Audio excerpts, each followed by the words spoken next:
আসসালামু আলাইকুম এভরিওয়ান। আজ শুক্রবার বিকেল 5:30টায় এসে পৌঁছালাম ঢাকা নিউ মার্কেট একটু কেনাকাটা করার জন্য। একটু কেনাকাটার কথা বলবো না, ভালোই কেনাকাটা করেছি। তো ঢাকা নিউ মার্কেটে এসেছি আর খেয়ে যাব না, এটা কি হয়? তাই আমি আর আমার সাহেব দুইজন খাবার খেতে বসলাম। পিৎজা আমার কোনো সময়ই পছন্দের না, কিন্তু আমার সাহেব এটা খুবই পছন্দ করে, তাই জোর করে হলেও খেতে হলো। জাতীয় খাবার খেতে পারি না বললেই চলে। আমার মতো ঝালখোর কে কে আছে কমেন্ট করে জানাবেন। কেনাকাটা সম্পূর্ণ হয়েছিল না। আমার সাহেবের একটাই কথা, আজ আর কেনাকাটা করা যাবে না, খাবার খেয়ে রওনা দিতে হবে। কি আর করার, সাহেবের কথা রাখতে তো হবেই। তাই খাবারটা খেয়ে আমরা মানিকগঞ্জের উদ্দেশ্যে রওনা দিলাম। একদিকে পিৎজার মিষ্টি, অন্যদিকে আমার সাহেব অর্ডার দিয়েছে ফালুদা।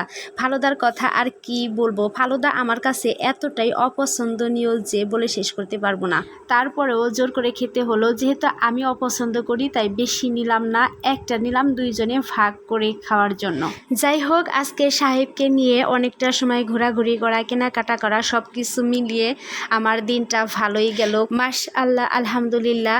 এইভাবেই যেন আমি আমার সাহেবের হাত ধরে সারাটা জীবন পার করতে পারি, এই কামনাই করি। সবাই অনেক ভালো থাকবেন, সুস্থ থাকবেন। আল্লাহ হাফেজ।